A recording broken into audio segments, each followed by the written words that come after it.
আল্লাহ বলছেন আমি কি করেছি তোমাদের পরীক্ষার জন্য হায়াত এবং মৌত, হায়াত এবং মৌত। তোমাদের ক্ষমতা, তোমাদের দাপট এই মাত্র ক্ষণস্থায়ী, কিছুদিনের জন্য, আবার সব ঠান্ডা হয়ে যাবে, কিছুই তোমার হাতে আর থাকবে না, সব ছিনিয়ে নেওয়া হবে। তোমার জমি তোমার থাকবে না, তোমার টাকা পয়সা তোমার থাকবে না, তোমার পরনের কাপড়টাও খুলে নেওয়া হবে, মহিলা যদি হয় অলংকারগুলো খুলে নেওয়া হবে, এমনিতে সাদা কাপড় দিয়ে লেপটে কবরস্থ করা হবে। এই হলো আপনার আমার ইতিহাস, এই হলো আপনার আমার ইতিহাস। ইতিহাস শেষ হয়ে গেল, 50 বছরের ইতিহাসের ইতি টানা হয়ে গেল 3টা কাপড়। শেষ গোসল হয়ে গেল, সাথে মাত্র 3টা কাপড়, নারী হোক পুরুষ হোক 3টা কাপড়ে আপনাকে লেপটে কোথায় দেওয়া হলো? কবরে দেওয়া হলো। ইতিহাস আজকে শেষ হয়ে গেল, ব্রেক হয়ে গেল আপনার জীবনের ইতিহাস। তো ভাইরা আমার, আপনাকে আমাকে সে কবরের জন্য চিন্তা করতে হবে। সাজানো খেলা ঘর করে ভেঙে চুরমার, নেমে আসে নিঠুর মরণ। তবু এ জীবনকে ফুলে ফুলে সাজাতে সবার কত আয়োজন। অনন্তকাল আপনি আমি সেখানে থাকবো, নেটওয়ার্কের বাইরে। আপনার ছেলে বিশ্বের যে প্রান্তে আছে, যে দেশে আছে, সেই দেশ থেকে মোবাইলে আপনার সঙ্গে ভিডিও কলে কথা বলছে, মাও দেখে, বাবাও দেখে, ছেলেও দেখে, সবাই দেখে, আন্তরিকতার সঙ্গে কথা বলছে, মত বিনিময়। কেন? আপনার বাড়ির পাশেই আপনার আপনজন 2 বছর হয়ে গেছে, 3 বছর, 4, 5, 6, 7, 8, 9, 10, 20 হয়ে গেছে, আজ পর্যন্ত একটা মেসেজও আসে। আল্লাহু আকবার! কোন জগৎ সেটা? বৈজ্ঞানিকদের বিজ্ঞান ফেল হয়ে গেছে এখানে, সেখান থেকে আর কোনো নেটওয়ার্ক নাই, কবরের নিচে নেটওয়ার্ক নাই, ওখানে সব যানবাহন বন্ধ হয়ে গেছে, ওখান থেকে আর কোনো খবর আর দুনিয়াতে আসে না। তাহলে আপনি আমি কত অসহায়! এই অবস্থার মধ্যে দিয়ে আপনাকে আমাকে এক বছর নয়, 2 বছর নয়, শত শত হাজার হাজার বছর ওই কবরের মধ্যে থাকতে হবে, হয়তো আদম থেকে নিয়ে আর আজকের তারিখ পর্যন্ত কত কোটি কোটি কোটি কোটি মানুষ কবরস্থ হয়ে গেছে, হিসাব নাই বেহিসাব। তাদের একজনের খবরও তাদের আত্মীয় স্বজনের কাছে আসে নাই, আসবেও। কি অসহায় আমরা! তাহলে সেই জগৎটার চিন্তা আপনি আমি তো একটুও করি। ঘরের ভিতরে শোয়ার জন্য যখন খাটের উপরে যাই, লাইটটা বন্ধ করে দেই, কি অন্ধকার! আল্লাহু আকবার! নিজেরই দেখা যায় না, তাহলে কবরের ভিতরে কি অন্ধকার! এটা তো কল্পনাই করা যায় না যে কবরের অন্ধকার কেন। ভাইরা আমার, আমাদেরকে আগিয়ে আসতে হবে, কবরের চিন্তা করতে হবে, নিজেকে কিভাবে বাঁচাবো সেটা চিন্তা করতে হবে।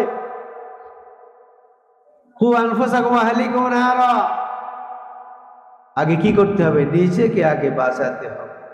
আমি কিভাবে বাঁচবো? কবর থেকে কিভাবে বাঁচবো? আল্লাহর ধারা থেকে কিভাবে বাঁচবো? জাহান্নাম থেকে কিভাবে রক্ষা পাবো? জান্নাত কিভাবে পাবো? জান্নাতে কিভাবে যাব? সেই কল্পনা জল্পনা ভাই আপনাকে আমাকে করতে হবে, এবং সেই ডায়েরি লিখতে হবে।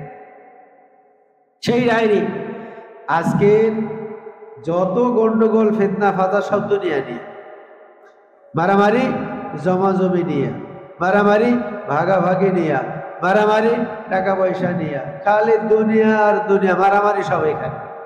কিন্তু সালাত নিয়ে মারামারি নাই, রোজা নিয়ে মারামারি নাই, এগুলো কিছুই নাই। ক্ষণস্থায়ী জীবন সুন্দরভাবে সাজানোর জন্য মারামারি, কাটাকাটি, খুনোখুনি, জান দেওয়া দেবে হয়ে যাচ্ছে, মরেও যাইতেছে, তারপরও আমার দুনিয়া দরকার। এটা সব শয়তানি একটা ফিতনার ভিতরে আপনি আমি অবস্থান করতেছি। আল্লাহর কাছে আমাদের সাহায্য চাইতে হবে। আল্লাহ রাব্বুল আলামিন যেন শয়তানের হাত থেকে আমাদেরকে রেহাই দেন, আমিন। শয়তানের হাত থেকে বাঁচার উপায় হলো আপনাকে আমাকে মসজিদে বেশি বেশি আসতে হবে, মসজিদে বেশি বেশি আসতে হবে, আল্লাহর কাছে পানাহ চাইতে হবে শয়তান থেকে। আউযু বিল্লাহি মিনাশ শাইতানির রাজিম, আউযু বিল্লাহি মিনাশ শাইতানির রাজিম বেশি বেশি পড়তে হবে। শয়তানের কাছ থেকে রেহাই পাওয়ার জন্য আল্লাহর কাছে সব সময় ক্ষমা চাইতে, আল্লাহ শয়তানের হাত থেকে বাঁচান। আউযু বিল্লাহি মিনাশ শাইতানির রাজিম, আস্তাগফিরুল্লাহ, সুবহানাল্লাহ, আলহামদুলিল্লাহ, আল্লাহু আকবার। এর আগেও বলেছি ভাইরা আমার, আপনাকে আমাকে ভালো মানুষ তৈরি করার জন্য যে ফর্মুলাটা আল্লাহ রাব্বুল আলামিন দিয়েছেন সেটা হলো আসসালাহ। কালেমা পড়ে আপনার দ্বিতীয় নাম্বারে আপনার যে দায়িত্ব দেওয়া হয়েছে সব চাইতে কঠিন দায়িত্ব, সেটা হলো আসসালাহ। অথচ সহজ, কঠিন তার মানে টাইমে করতে হবে, এটা কঠিন, কিন্তু কাজটা খুবই সহজ। আল্লাহু আকবার বলে হাত বাঁধা সহজ কাজ, রুকুতে যাওয়া সহজ কাজ, সাজদায় যাওয়া সহজ কাজ, বসে দোয়া দুরূদ পড়া সহজ কাজ, জিকির আজকার করা এটা সহজ কাজ। এই সহজ কাজগুলো আমাদের উপরে এত কঠিন করে রাখছে শয়তানে যে মনে হচ্ছে যেন আমরা একেবারে ধ্বংসই হয়ে যাব। শয়তান আমাদের জন্য দিনকে অনেক কঠিন করেছে। আর দিন ধর্ম একেবারেই সহজ, কিন্তু সেই সহজকে আমাদের জন্য অনেক কঠিন করে দিয়েছে কে? শয়তান। যে কারণে আমরা দুনিয়ার অনেক কাজ করতে পারি। দেখেন না, রাজমিস্ত্রি যারা এই যে সকালবেলা আসে একেবারে সন্ধ্যাবেলা যায়, সারা দিন কাজ, কত কঠিন। জোহরের আজান হইতেছে, এখানে আসার টাইম নাই, আসরের আজান হইতেছে, এখানে আসার টাইম নাই, অথচ ওই কাজের চাইতে এই কাজটা একেবারে হালকা। কিন্তু শয়তানে এমন করে রাখছে যে না, ওই কাজটাই ভালো, এখানে আসলে খুব কঠিন কাজ। এই যে শয়তানে ওয়াসওয়াসায় আমরা দিন থেকে অনেক দূরে চলে গেছি। এই জন্য ভাইরা আমাদের সব সময় আল্লাহর কাছে পানাহ চাইতে হবে শয়তানের কাছ থেকে। শয়তান তো বলে আইছে আমি জাহান্নামে নিয়ে যাব এদের সবাইকে। আপনাকে আমাকে জাহান্নামে নিয়ে যাওয়ার জন্য সব সময় আপনাকে কি করতেছে? শয়তান ওয়াসওয়াসা বিভিন্ন রকমের ওয়াসওয়াসার মধ্যে আমাদেরকে ফেলে রাখছে। কিন্তু ভাইরা আমার, জান্নাতে যাইতে গেলে সালাতের বিকল্প নাই। একটা চোরও যদি জান্নাতে যায় তাহলে সালাত দিয়ে যেতে, একটা ডাকাতও যদি জান্নাতে যায় তাকে সালাত দিয়ে যাইতে হবে। চোর জান্নাতে যাবে না এটা বলা যাবে না, হয়তো আল্লাহর কাছে সে ক্ষমা চাইবে, ক্ষমা পেয়েও যেতে পারে। একটা ডাকাত আল্লাহর কাছে ক্ষমা চাইবে, হয়তো আল্লাহ রাব্বুল আলামিন তাকে ক্ষমা করে দিতে পারেন। তাহলে চোরও গেল জান্নাতে, ডাকাতও গেল জান্নাতে। কারণ কি? সে সালাত পড়েছিল। চোর হলে কি হবে? পাক্কা নামাজি। ডাকাত হলে কি হবে? পাক্কা নামাজি। তো চোরও জান্নাতে যাইতে পারে আল্লাহ যদি মেহেরবানি করে, ডাকাতও জান্নাতে যাইতে পারে, কিন্তু বেনামাজি জান্নাতে যাবে না। বিধায় চোর হলেও সালাত পড়তে হবে, ডাকাত হলেও সালাতের বিকল্প নাই। কারণ কি?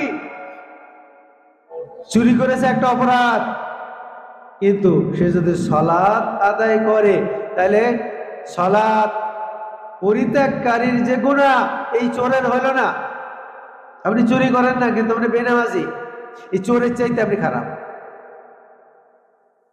একটা চোর কিন্তু 5 ওয়াক্ত নামাজি, সে অনেক ভালো ওই লোকটার চাইতে যে চুরি করে না কিন্তু খুব সুন্দরভাবে শালীনভাবে দুনিয়াতে চলাফেরা করে কিন্তু নামাজ পড়ে না, এর চাইতে চোর ভালো। চোর জান্নাতে যাবে, কিন্তু ওই লোক যে লোকটা সালাত ছেড়ে বসে আছে, ভদ্রলোক, ওই লোকটা জান্নাতে যাবে না। তাহলে চোরের চাইতে অধম। একটা পকেটমার, একটা ডাকাত, সে 5 ওয়াক্ত সালাত আদায় করেছে। আল্লাহ রাসূলকে বলেছে, ইয়া রাসূলুল্লাহ এই লোকটা সালাত পড়ে আবার এই কাম করে। ইয়া রাসূলুল্লাহ এই লোকটা সালাত পড়ে আবার এই কাম করে। আল্লাহ রাসূল বলছেন যে খুব তাড়াতাড়ি এই সালাত তাকে ওই সমস্ত বদঅভ্যাস থেকে তাকে দূরত রাখবে। সুবহানাল্লাহ, সালাতের পাওয়ার আছে। তাহলে চোর জান্নাতে যাইতে পারে, ডাকাত জান্নাতে যাইতে পারে, কিন্তু চোরও না ডাকাতও না, ভালো মানুষ কিন্তু তারিকুস সালাহ অর্থাৎ সালাত ছেড়ে বসে আছে, ওই লোকটা জান্নাতে যাবে না। তাহলে এখন আপনাকে আমাকে মাপতে হবে, ভাবতে হবে, বুঝতে হবে আমরা কোন দলে। তাইলে চোর যদি জান্নাতে যায়, আমি তো ভালো মানুষ, আমি তো নামাজ পড়ি না, কিন্তু আমি ভালো, সমাজে সবাই আমার সালাম দেয়, সমাজে সবাই আমারে কি করে, সম্মান করে। কিন্তু সম্মান কবরে যাওয়ার আগ পর্যন্ত, কবরে যাওয়ার সঙ্গে সঙ্গে পানিশমেন্ট শুরু, কারণ সলাৎ দিয়ে যাই না। ভাবতে হবে, বুঝতে হবে এবং বোঝার চেষ্টা করতে হবে। আল্লাহ রাব্বুল আলামিন আমাদের সবাইকে সালাতের হেফাজতকারী হিসাবে মরার আগে কবুল করুক। আমরা সবাই বলি আমিন। এর বিকল্প নাই কিন্তু ভাই, কোনো লাইন নাই। বেনামাজি জান্নাতে যাবে, যাবে না, যাবে না, যাবে না, কখনো যাবে না। যাওয়ার কোনো অপশন নাই। চোরের জান্নাত যাওয়ার অপশন আছে, কারণ সে সালাত পড়েছে 5 ওয়াক্ত।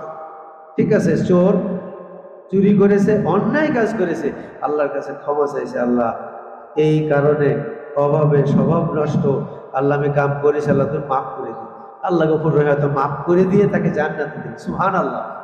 কিন্তু আপনি যে আমি ভালো মানুষ না, আমি তো সমাজে খুব ভালো মানুষ, নামি দামি লোক, কিন্তু আপনি যে একেবারে চোরের চাইতে অধম, ডাকাতের চাইতে অধম, এটা তো আপনি আমি আজ করতে পারি নাই। ভালো মানুষ, আমি ভালো মানুষ সেজে বসে রয়েছি, কিন্তু সব চাইতে খাবিজ, সব চাইতে খারাপ, এটা সে নিজে বুঝতে পারে নাই। আল্লাহ রাব্বুল আলামিন আমাদের বোঝার তৌফিক দান করুন, আমিন। হে আল্লাহ, আমাদের অন্তরে সালাতের হেফাজত করার তৌফিক তুমি দাও, জোরে করে আমিন। আল্লাহ রাব্বুল আলামিন আমাদের সবাইকে হেফাজত করুন, আমিন।